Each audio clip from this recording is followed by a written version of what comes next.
શ્રી ગણેશાય નમઃ.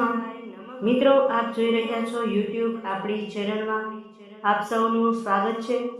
મિત્રો, આ વિડીયોમાં આપણે સાંભળવાના છીએ શ્રાવણ માસના શુક્લ પક્ષમાં આવતી ચતુર્થી તિથિની વ્રત કથા. વિનાયક ચતુર્થી વ્રત કથા, મહિમા, પૂજન વિધિ તથા આજના ખાસ ઉપાય. જો આપને આ વિડીયો પસંદ આવે તો લાઈક કરજો, શેર કરજો. આપ આ ચેનલ પહેલી વખત જોઈ રહ્યા છો તો સબસ્ક્રાઇબ કરી લેજો મિત્રો, જેથી આવનારા નવા વિડીયોની માહિતી આપ સુધી તુરંત પહોંચી શકે. ધન્યવાદ. ઓમ વક્રતુંડ મહાકાય સૂર્યકોટી સમપ્રભ નિર્વિઘ્नं કુરુ મે દેવ સર્વ કાર્યેષુ સર્વદા. બોલો સર્વપ્રથમ પૂજનીય ભગવાન શિવ અને પાર્વતીના અનંત રિદ્ધિ સિદ્ધિના દાતા, લાભ શુભના પિતા, સંતોષ ધન પ્રદાન કરનારા દેવતા, સર્વપ્રથમ પૂજનીય ભગવાન શ્રી ગણેશની જય. મિત્રો, ચતુર્થી અર્થાત ચોથની તિથિ છે. મહિનામાં 2 વખત આવે છે, સુદ પક્ષ અને વદ પક્ષ. બંને તિથિના સ્વામી ભગવાન શ્રી ગણેશજી છે. આ દિવસે ભક્તો પ્રભુનું પૂજન કરે છે, વ્રત ઉપવાસ કરે છે, જેથી પોતાની મનોકામના પૂર્ણ થાય. પ્રભુને પ્રાર્થના કરવામાં આવે છે. આજે કરેલ વ્રત, દાન, પુણ્ય, અક્ષય ફળ પ્રાપ્ત કરે છે. ખાસ કરીને આ શ્રાવણ માસ કે જે મહાદેવને અત્યંત પ્રિય છે, તેમના પુત્ર એવા શ્રી ગણેશનું આજે વ્રત છે. મહિનામાં 2 વખત આવતી ચતુર્થી તિથિમાં શુક્લ પક્ષની ચતુર્થીને વિનાયક ચતુર્થી અને કૃષ્ણ પક્ષની ચતુર્થીને સંકષ્ટ ચતુર્થી કહેવાય છે. આ દિવસે ચંદ્ર દર્શન કરવાનું હોતું નથી. જ્યારે કૃષ્ણ પક્ષની એટલે કે વદ પક્ષની ચતુર્થીના દિવસે ચંદ્ર દર્શન કરીને વ્રત પૂર્ણ થાય છે, ચંદ્રમાનું પૂજન થાય છે. આજે કરે વ્રતને વિનાયક ચતુર્થી એટલા માટે પણ કહેવાય છે. આજે જે ભક્તો વ્રત ઉપવાસ કરે છે તેની ઉપર પ્રભુ સદૈવ કૃપા દ્રષ્ટિ રાખે છે અને સંકટ, બાધા, ગ્રહ, નડતર, ઉપરી બાધા હોય તેનું શમન કરે છે. કારણ કે ભગવાન શ્રી ગણેશજી તે તાંત્રિક દેવતા પણ છે. તંત્ર મંત્રની વિદ્યા પણ પ્રાપ્ત કરવા માટે ભક્તો આજે વિનાયક ચતુર્થીનું વ્રત કરી શકે છે. વિનાયક ચતુર્થી વ્રત ઉપવાસમાં ખાસ કરીને ગણેશજીનું પૂજન થાય છે. આપણા ઘરના મંદિરમાં જો ગણેશજીની મૂર્તિ કે ફોટો હોય અથવા તો પૈસો કે સોપારી હોય તો તેનું પૂજન થાય છે. ગણેશજીનું વ્રત ઘણું સીધું અને સરળ વ્રત છે. આ એક જ દિવસનું વ્રત હોય છે. સૂર્યોદયથી લઈ સૂર્યાસ્ત સુધીનું આ વ્રત છે. આજે ગણેશજીની પૂજા ધૂપ, દીપ, નૈવેદ્ય આદિથી થાય છે. દુર્વા ઘાસ અર્પણ કરવાથી ગણેશજી પ્રસન્ન થાય છે.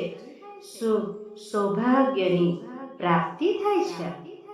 મિત્રો, આજે ગણેશજી નિમિત્તે દાન, પુણ્ય કરવાથી, પ્રભુના મંદિરમાં જઈને પ્રભુના દર્શન કરવાથી પણ ભક્તોની પ્રસન્નતા વધે છે. ગણેશજીનું પૂજન કરવાથી ભક્તોની સર્વ મનોકામના પૂર્ણ થાય છે. સાથે જ જીવનમાં આવતા વિઘ્ન, બાધા, સંકટ હોય, અમુક કાર્ય પૂર્ણ થતા ન હોય તે પણ પૂર્ણ થાય છે. ગણેશજી એવા દેવતા છે જેનું આપણે સર્વપ્રથમ પૂજા કરીએ છીએ, ઉપાસના કરીએ છીએ, ત્યારબાદ જ કાર્ય આરંભ કરીએ છીએ. જે આપણે સાથીઓ કરીએ છીએ તે પણ ગણેશજીનું જ ચિહ્ન છે. ગણેશ લક્ષ્મીનું પૂજન પણ આજે જ થાય છે. ભગવાન શ્રી ગણેશ કે જે ચતુર્થી તિથિના સ્વામી કહેવાય છે કે ચતુર્થી તિથિના દિવસે જ પ્રભુનો જન્મ થયો હતો. બપોરના સમયે આ તિથિના દિવસે જ ભગવાનના લગ્ન પણ થયા હતા અને આ તિથિના દિવસે જ ભગવાનને સંતાનની પ્રાપ્તિ થઈ હતી. એટલા માટે જ ચતુર્થી તિથિ પ્રભુને ઘણી પ્રિય છે. આ વિનાયક ચતુર્થીમાં ચંદ્રદેવનું દર્શન થતું નથી, અર્થાત ચંદ્રદેવના દર્શન કરવાથી કલંક લાગે છે. એવી પણ માન્યતા છે કે જેમણે બીજનો ચંદ્રનું દર્શન કર્યું હોય તે ચતુર્થીના ચંદ્રનું દર્શન કરી શકે છે, કારણ કે આ વિનાયક ચતુર્થીના દિવસે ચંદ્રદેવે શ્રી ગણેશની હાંસી ઉડાવી હતી, જેને કારણે ચંદ્રદેવને ભગવાન શ્રી ગણેશે શ્રાપ આપ્યો હતો કે આજના દિવસે તમારું કોઈ દર્શન નહીં કરે. જે દર્શન કરશે એને હાનિ થશે. એટલા માટે જ વિનાયક ચતુર્થીના દિવસે ચંદ્ર દર્શન થતું નથી. ભગવાન શ્રી ગણેશજીના 12 નામ છે, તે પણ જપી શકાય છે. ઓમ સમુખાય નમઃ, ઓમ એકદંતાય નમઃ, ઓમ કપિલાય નમઃ, ઓમ ગજકર્ણાય નમઃ, ઓમ લંબોદરાય નમઃ, ઓમ વિકટાય નમઃ, ઓમ વિઘ્નશાય નમઃ, ઓમ વિનાકારાય નમઃ, ઓમ ગૃહકેતાય નમઃ, ઓમ ગણાધક્ષાય નમઃ, ઓમ ભાલચંદ્રાય નમઃ, ઓમ ગજાનનાય નમઃ. આ રીતે મિત્રો ભગવાન શ્રી ગણેશના મંત્ર જાપ કરતા કરતા પૂજન કરવું જોઈએ. ભગવાન શ્રી ગણેશનું અર્ધવિસર્જિત 40 પાઠ છે, સંકટનાશન સ્ત્રોત છે, એ પણ ગાઈ શકાય છે, સાંભળી શકાય છે. ભગવાન શ્રી ગણેશને આજના શુભ દિવસે દુર્વાની માળા અર્પણ કરવી જોઈએ. ઘી ગોળનો ભોગ લગાવવાથી ત્યારબાદ જ્યારે પૂજા સંપન્ન થાય પછી ઘી ગોળ ગાય માતાને ખવડાવી દેવામાં આવે છે, અથવા તો જરૂરિયાત હોય એને દાન દેવામાં આવે છે. જો વધુ આપણે રાખ્યું હોય તો કહેવાય છે કે જીવનની પરેશાની ખતમ થઈ જાય છે. આ ઉપરાંત આજના દિવસે ભગવાન શ્રી ગણેશની સામે ઘીનો દીપક, જે 4 મુખવાળો હોય છે, જેને ચોમુખી દીવો કહેવાય છે, ભગવાન શ્રી ગણેશની કૃપા પ્રાપ્ત થાય છે. મિત્રો, ભગવાન શ્રી ગણેશની સામે 5 મોદક અને 5 ગુલાબ અર્પિત કરવા. આમ કરવાથી જીવનમાં કષ્ટ સંકટ મટે છે અને આરોગ્ય અને સૌભાગ્યની પ્રાપ્તિ થાય છે. તો મિત્રો, આપણે સાંભળ્યું વિનાયક ચતુર્થીની વ્રત વિધિ, મુહૂર્ત, ઉપાય. હવે આપણે સાંભળીએ વિનાયક ચતુર્થીની વ્રત કથા. બોલો ભગવાન શ્રી ગણેશની જય. એક સમયની વાત છે. ભગવાન વેદવ્યાસજીએ બ્રહ્માને પૂછ્યું, હે તાત, ભગવાન શ્રી ગણેશનું વ્રત કરવાથી શું લાભ પ્રાપ્ત થાય છે, તથા આ પૃથ્વી ઉપર કયા ભાગ્યશાળીઓને આ વ્રત કર્યું છે તે મને કહો.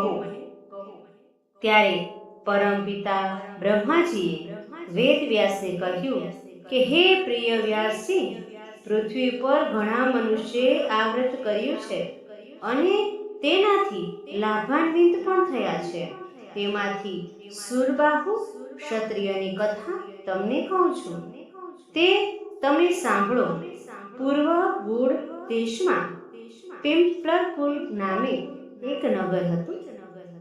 ત્યાં સુરબાહુ નામે એક જ્ઞાની, પવિત્ર અને ગરીબ ક્ષત્રિય રહેતા હતા. પોતાના કુટુંબનું પાલન માટે તે ઘણો પરિશ્રમ કરતા, છતાં તેનું પૂરું થતું નહીં.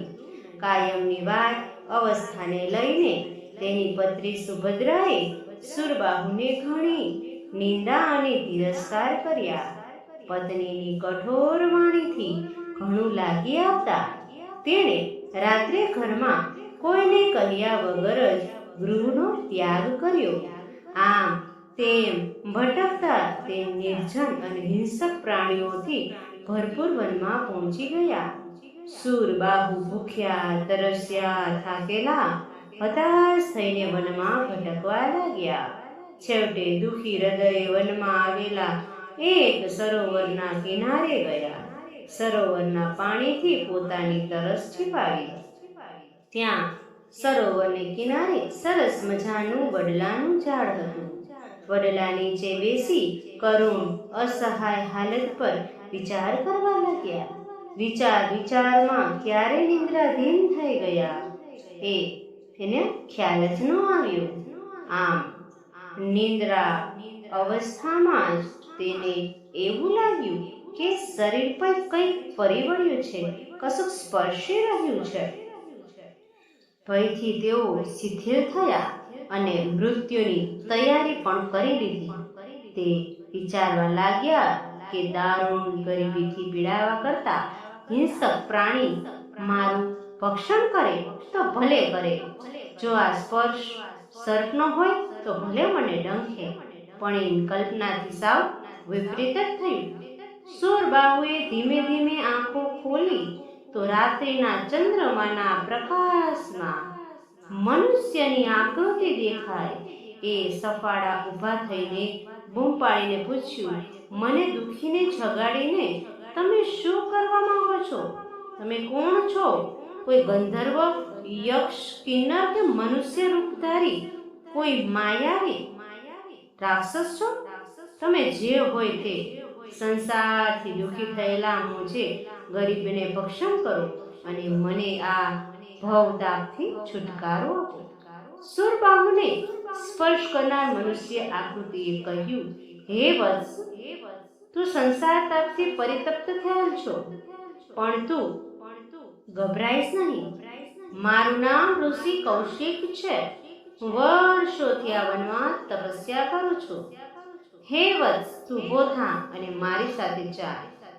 આમ કહીને કૌશિક ઋષિ સ્નેહપૂર્વક શૂરબાહુને ઉઠાડીને પોતાની સાથે પોતાના આશ્રમ પર લઈ ગયા. અને મિત્રો, આશ્રમમાં એને સ્નાન ભોજનથી તૃપ્ત કરીને એની કમર કથની સાંભળી શૂરબાહુનું કરુણ કથન સાંભળી ઋષિ કૌશિકને ઘણી બધી દયા આવી. ઋષિ એના પર કૃપા કરી એને શ્રી ગણેશજીની આ ચતુર્થીના વ્રતની વિધિ અને વિધાન બતાવ્યો. નિયમપૂર્વક હંમેશા વ્રત કેવી રીતે કરવું તે જણાવ્યું. શૂરબાહુએ કૌશિક મુનિના આશ્રમમાં રહી આરાધના કરી. ભગવાન શ્રી ગણેશની વ્રત કર્યું. એ સમય દરમિયાન ભગવાન શ્રી ગણેશની કૃપાથી તેના નગરમાં પીપરકુલના રાજાએ તેની પત્ની સુભદ્રાને પોતાની ધર્મની બહેન બનાવી. બધી સોલત કરી આપી. એટલું જ નહીં, શૂરબાહુની શોધમાં પોતાના સૈનિકોને પણ ઠેર ઠેર મોકલ્યા. 3 માસ વીતી ગયા. શૂરબાહુએ જ્યારે ચતુર્થીનું વ્રત પૂર્ણ કર્યું ત્યારે પોતાના નગર પીપલપુર ત્યાં આવ્યા. તેના પત્ની, બાળકો તેને જોઈને ઘણા હર્ષ પામ્યા. સુભદ્રાએ પોતાના પતિને બધી વાત કરી. એ સાંભળી એમના પતિ શૂરબાહુને આનંદ થયું. આ બધું જ ભગવાન શ્રી ગણેશની કૃપા પ્રસાદ છે તેવું તે જાણ્યા. અને તેઓ પોતાની પત્નીને કહે છે, હે સુભદ્રે, તું પણ આ વ્રત નિયમપૂર્વક કર. ત્યારે સુભદ્રાએ પણ શ્રદ્ધાપૂર્વક ભગવાન શ્રી ગણેશનું આ વિનાયક ચતુર્થીનું વ્રત કર્યું. નગરના રાજાએ શૂરબાહુને પોતાના સેનાપતિનું પદ આપ્યું. આ બધું જ ભગવાન શ્રી ગણેશની દયા પ્રસાદી તેઓ માનતા ભક્તિભાવ પૂર્વક પોતાનું જીવન સુખેથી વ્યતીત કરવા લાગ્યા. શૂરબાહુ તેના બીજા જન્મમાં પૃથ્વી ઉપર પ્રખ્યાત એવા નળ નામના રાજા થયા. હે ભગવાન શ્રી ગણેશ, જેવા તમે શૂરબાહુને ફળ્યા તેવા જ આપનું વ્રત કરનાર, કથા કહેનાર, કથા વાંચનાર, સાંભળનાર સૌને ફળજો. બોલો ભગવાન શ્રી ગણેશની જય. તો મિત્રો, આપણે સાંભળ્યું શ્રાવણ માસના શુક્લ પક્ષની ચતુર્થી વિનાયક ચતુર્થીની વ્રતકથા, મહિમા, મુહૂર્ત પૂજન વિધિ. મને આશા છે કે તમને આ વિડીયો જરૂર પસંદ આવ્યો હશે. બોલો ભગવાન શ્રી ગણેશની જય. વક્રતુંડ મહાકાય સૂર્યકોટિ સમપ્રભ નિર્વિઘ્नं કુરુ મે દેવ સર્વ કાર્યેષુ સર્વદા. મિત્રો, મને સાંભળવા બદલ આપનો આભાર.